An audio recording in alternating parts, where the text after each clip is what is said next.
Bienvenidos a su canal, Doctrina Católica Tradicional.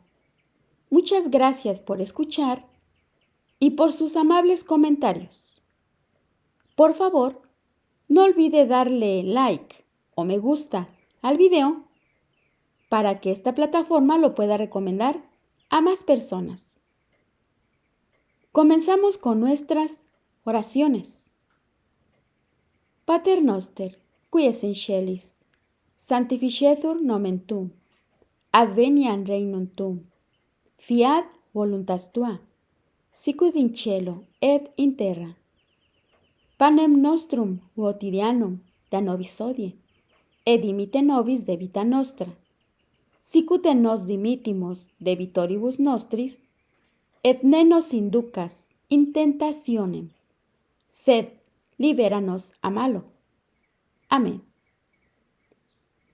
Ave María, gratia plena, Dominus tecum, benedicta tu in mulieribus, et benedictus fructus ventris tui, Iesus.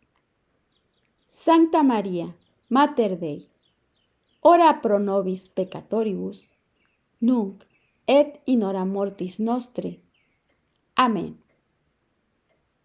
Sancte Micaele Arcángelum, defende-nos in proelio, contra nequitiam et insidias diaboli, esto presidium. Imperet illi Deus, supplices deprecamur, tuque princeps militia celestis, Satanam aliosque spiritus malignos, qui ad perditionem animarum pervagantur in mundo, divina virtute in infernum detrude. Amén. Continuamos con el libro Catecismo Católico de la Crisis de la Iglesia, por el autor, el Padre Matías Gaudrón, de la Fraternidad Sacerdotal de San Pío X. Capítulo 6. El ecumenismo. Parte número 2. ¿Cómo considera el Vaticano II las religiones no cristianas? El Vaticano II se esfuerza también en una visión lo más positiva posible de las religiones no cristianas. La Declaración Conciliar Nostra Aetate canta himnos de alabanza al hinduismo, al budismo, al islam y al judaísmo. ¿Cómo se puede caracterizar este cambio de actitud hacia las religiones no cristianas? ¿Cómo puede? Mientras en nuestros tiempos la Iglesia trabajaba por evangelizar a los adeptos de las religiones paganas, la Iglesia posconciliar emprende, entre comillas, un diálogo con ellas. ¿Este cambio de actitud se reconoce públicamente? El documento Diálogo y Misión del Secretariado Pontificio para los No Cristianos lo afirma explícitamente en sus primeras líneas. Y cito: el Vaticano II ha marcado una etapa nueva en las relaciones de la Iglesia Católica con los creyentes de otras religiones. Esta nueva actitud ha tomado el nombre de diálogo. ¿Qué significa la palabra diálogo en el lenguaje conciliar? El documento Diálogo y Misión precisa sobre la palabra diálogo. Significa no solamente el hecho de hablarse, sino también el conjunto de relaciones interreligiosas, positivas y constructivas, con personas y comunidades de diversas creencias, a fin de aprender a conocerse y de enriquecerse las unas con las otras. El mismo documento aporta en el número 13 esta definición de diálogo. Y cito: el diálogo, gracias al cual los cristianos se encuentran con los creyentes de otras tradiciones religiosas para marchar juntos al encuentro de la verdad y para colaborar en las obras de interés común. Siguiente pregunta. ¿Qué conclusión se extrae de estas afirmaciones? Pues que si los católicos trabajan junto a los no cristianos en la búsqueda de la verdad y se trata de un enriquecimiento recíproco, está claro que la Iglesia, estimado oyente, ha abandonado la pretensión de ser única poseedora de la verdad. ¿Está claro? Los partidarios del ecumenismo conciliar han renunciado explícitamente a convertir a los no católicos. Muchos partidarios del ecumenismo conciliar han renunciado a convertir a los no católicos. Por ejemplo, en el Catecismo Ecuménico prologado de Monseñor Degendart, arzobispo de Paderborn, y vivamente alabado por muchos obispos, leemos lo siguiente. El fin no es el retorno, sino más bien la comunión de iglesias hermanas, unidad en la diversidad reconciliada, unidad de las iglesias. Las iglesias permanecen, pero pasan a ser una sola iglesia. Siguiente pregunta. ¿Son las confesiones cristianas no católicas realizaciones parciales de la Iglesia de Cristo? Las confesiones cristianas separadas de la Iglesia Católica son disidencias de la Iglesia Católica y no pertenecen a ella. Aún si conservan ciertas verdades cristianas y eventualmente un bautismo válido, permanecen separadas del cuerpo místico de Cristo.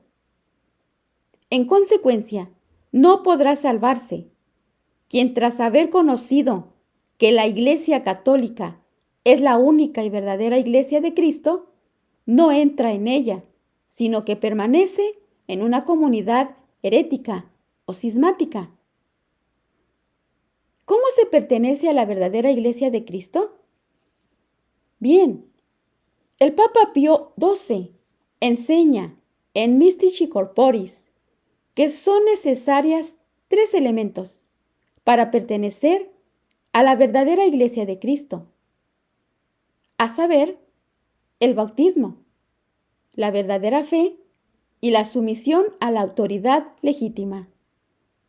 Y cito, solo forman parte de los miembros de la Iglesia aquellos que han recibido el bautismo de regeneración y profesan la verdadera fe, y que por otro lado, no se han, para su desgracia, separado del conjunto del cuerpo místico, o no han sido extirpados a causa de faltas muy graves por la autoridad legítima. Siguiente pregunta. Las iglesias cismáticas que conservan los 7 sacramentos y están de acuerdo con la Iglesia Católica en la mayor parte de los puntos de fe, ¿no pertenecen a la verdadera Iglesia de Cristo? Las iglesias orientales cismáticas, aunque conservan los sacramentos y estén de acuerdo con la Iglesia Católica en la mayor parte de los puntos de fe, no son la verdadera Iglesia de Cristo. En efecto, rechazan reconocer el primado y la infalibilidad del sucesor de Pedro. Y Cristo dijo que quien no quiera escuchar a la Iglesia debe ser considerado como un pagano y un pecador público. San Mateo capítulo 18, versículo 17. ¿Qué decir de las comunidades heréticas? Si las comunidades cismáticas no pertenecen a la única Iglesia de Cristo, las comunidades heréticas protestantes, por ejemplo, que se alejan de la verdadera fe en numerosos puntos. ¿Se cuestiona esta verdad en el seno de la Iglesia? Lamentablemente, esta verdad se cuestiona con frecuencia. El 6 de mayo de 1983, la Comisión Mixto Católica Luterana, reunida en Kloster Kirchberg, declaró en torno a la heresiarca Lutero lo siguiente: juntos comenzamos a reconocerlo como un testigo del Evangelio, como un maestro en la fe, como un heraldo de renovación espiritual. La toma en consideración del condicionamiento histórico de nuestros modos de expresión y de pensamiento ha contribuido igualmente a reconocer en los medios católicos el pensamiento de Lutero como una forma legítima de la teología cristiana. Siguiente pregunta. ¿Las confesiones no católicas y las religiones no cristianas son medios de salvación? Las confesiones no católicas y las religiones no cristianas no son medios de salvación, sino más bien de perdición. Sin duda, los adeptos de las falsas religiones pueden salvarse en ellas. Sí, viviendo según su conciencia y esforzándose en cumplir la voluntad de Dios tal como la conocen. Reciben de Dios las virtudes teologales, pero solo Dios sabe cuándo tiene lugar eso. Nosotros solo podemos decir que uno puede eventualmente salvarse en las falsas religiones, o más bien, a pesar de ellas, pero nunca por ellas. Las comunidades no católicas, como por ejemplo protestantes, aportan a sus miembros un cierto número de bienes útiles para la salvación, como el bautismo, las sagradas escrituras, etc. ¿No son eso medios de salvación? Todo lo que puede encontrarse de verdadero y de bueno en el protestantismo o en el cisma pertenece de derecho a la Iglesia. Incluso el decreto conciliar sobre el ecumenismo, la Unitatis Redintegratio, tuvo que precisar este punto en el número 3, a petición expresa del Papa Pablo VI. ¿Cómo fue aceptado este añadido impuesto por el Papa? Se adivina sin esfuerzo que los teólogos liberales no quedaron satisfechos. Rahner y Wolf Grimler lo comentan de la siguiente manera. Que estos bienes pertenezcan de derecho a la Iglesia de Cristo es una de las 19 modificaciones pontificias que fueron añadidas en noviembre de 1964 a un texto que había sido ya votado y que en razón de su estrechez han causado una impresión más desfavorable que no justifica verdaderamente la enseñanza contenida en él. Hacemos aquí solo alusión a los cambios por los cuales los no católicos se han sentido especialmente dolidos. ¿Recuerda el Vaticano II la doctrina católica sobre este punto? Este mismo número 3 del decreto Unitatis Redintegratio contiene, por desgracia, una monstruosidad. Buen ejemplo de las contradicciones del concilio. Y cito lo siguiente. El Espíritu de Cristo no ha rehusado servirse de ellas, de las iglesias o comunidades separadas, como medios de salvación. Concretamente, no es a través de su comunidad herética o cismática, como los cristianos separados de la Iglesia reciben ciertos medios de salvación, incluso si estos pertenecen de suyo a la Iglesia Católica. Las realidades santas indebidamente conservadas por las comunidades heréticas o cismáticas no pueden dar la gracia y la salvación más que en la medida en que quienes la reciben rechazan, aunque sea implícitamente, la adhesión formal a esa herejía o a ese cisma. Dicho de otra forma, en la medida en que, mediante la intención profunda de su voluntad, escapan a estas comunidades. Lejos de ser medios de salvación, estas sociedades, por ellas mismas, hacen estéril todo aquello de lo que están dotadas, incluso los sacramentos, que sin embargo son, en sí mismos, los medios de salvación por excelencia. Siguiente pregunta. ¿Las comunidades separadas de la Iglesia y las religiones no cristianas no pueden entonces ser medios ordinarios de salvación? No solamente las falsas religiones no son medios ordinarios de salvación, sino que tampoco son medios extraordinarios. Solo son obstáculos a la salvación. Si algunos de sus miembros están en estado de gracia, es únicamente porque están en la ignorancia y no son por tanto culpables de su separación del cuerpo de la Iglesia. Según la enseñanza tradicional, pueden pertenecer al alma de la Iglesia, pero pertenecen a título individual, no en cuanto miembros de sus comunidades. Por sí mismas, lejos de conducir a la Iglesia católica, alejan de ella. No son queridas por Dios. ¿Qué pensar del razonamiento que afirma que las comunidades separadas son medios de salvación a causa de los elementos de santificación de los que son portadoras? Este razonamiento es un sofisma porque se basa sobre algo que llega accidentalmente, en razón de las disposiciones personales de tal o cual miembro de esas comunidades, y pretende sacar una conclusión sobre el valor propio de esas comunidades.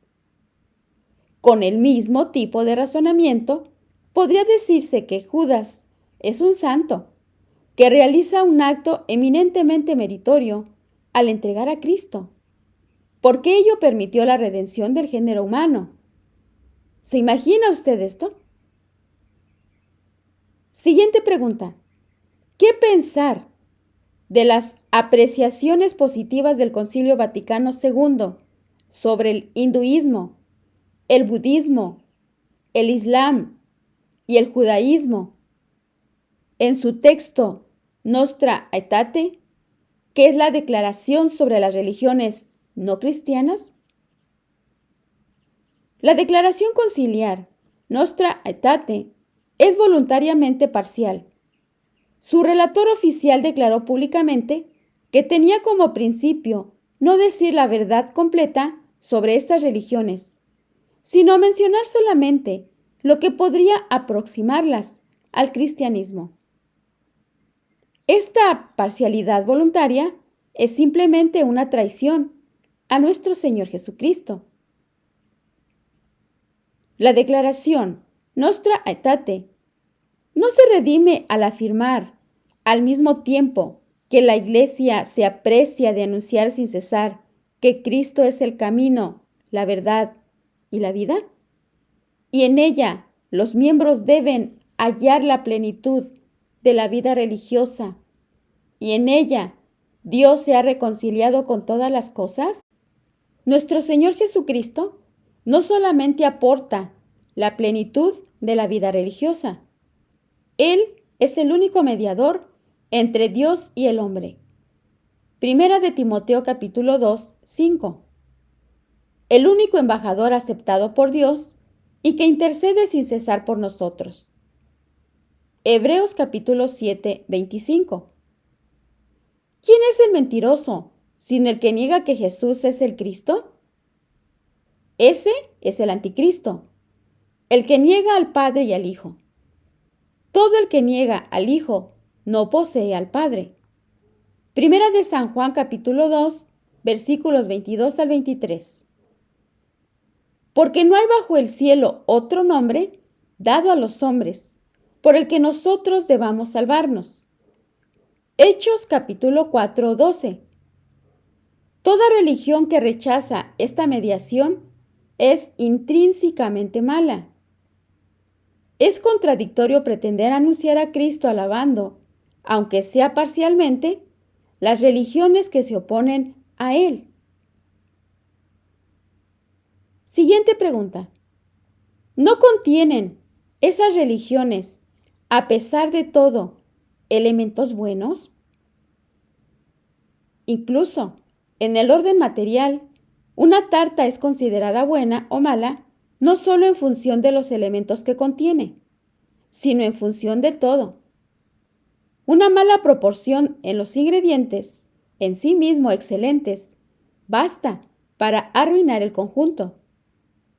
La introducción de un único ingrediente estropeado puede hacerlo todavía peor. Y unas gotas de veneno pueden pesar más sobre el efecto final que mucha buena mantequilla, buena harina y buen chocolate. A fortiori, en el orden espiritual, una religión no es solamente un aglomerado material de elementos, forma un todo. Al igual que un sistema científico o filosófico, una demostración, etc. Ese todo es bueno o malo, verdadero o falso, en cuanto todo. Y si es malo en cuanto todo, poco importan los buenos ingredientes. Siguiente pregunta. ¿No se puede, a pesar de todo, subrayar las partes de verdad que contienen estas religiones? Todo sistema erróneo contiene partes de verdad. Una tontería evidente no tendría seguidores. Pero estas verdades parciales las reduce a la esclavitud el sistema falso que se apropia de ellas, entre paréntesis, y que se aprovecha de su verosimilitud y su fuerza de seducción. Además, ellas mismas son falsas por estar vinculadas a errores que deforman sus perspectivas. ¿Puede dar un ejemplo? El Islam se presenta como una religión monoteísta. En este aspecto justo y razonable, robado a la verdadera religión, reside una gran parte de su fuerza. Pero este monoteísmo es ferozmente antitrinitario. Aunque verdadero en sí mismo, está falsificado por el sistema de errores del que es esclavo. Sin embargo, ¿no hay grados en el error? Y no puede decirse que una religión que, aunque falsa, reconoce la existencia de un único Dios e impone una cierta moral, es mejor que el ateísmo declarado y el amoralismo absoluto. Hay grados en el error, pero paradójicamente puede decirse que un sistema que tiene más elementos de verdad es más peligroso que otro que tiene menos. Una silla con 3 patas que se mantiene en pie es más peligrosa que una silla con 2 patas sobre la cual a nadie se le pasa por la cabeza sentarse. Una buena falsificación de un billete de banco es más peligrosa que otra fácilmente reconocible. ¿Puede dar un ejemplo? Se ha escrito con justicia lo siguiente. El Islam es la religión que, habiendo tenido conocimiento de Cristo, rechazó reconocerle como Dios. Si es verdad que la peor forma de mentira es la que, aparentemente, contradice menos la verdad, la mentira que consiste en decir de Cristo todo el bien posible, salvo que es Dios, es la más rechazable de todas. De hecho, a los misioneros siempre les ha costado mucho más convertir a los musulmanes que a los animistas. Siguiente pregunta. ¿Qué se ha de pensar del razonamiento que afirma que Dios actúa en las religiones no cristianas porque en ellas puede encontrarse el bien y el bien solo puede venir de Dios? Este razonamiento es un sofisma que reposa sobre la confusión entre el orden natural y el orden sobrenatural. Porque es evidente que cuando se habla de una acción de Dios en una religión, se entiende una obra de salvación. Es decir, Dios salva por su gracia. su gracia sobrenatural. Mientras que el bien que puede encontrarse en las otras religiones, al menos las no cristianas, no es más que un bien natural. Ejemplo, Dios actúa entonces en cuanto creador que da el ser a todas las cosas, y no en cuanto salvador. La voluntad del Concilio Vaticano II de pasar por encima de la distinción entre el orden de la gracia y el orden natural muestra aquí sus frutos más desastrosos. Llega a pensarse que cualquier religión puede obtener los mayores bienes de Dios. Es una inmensa equivocación.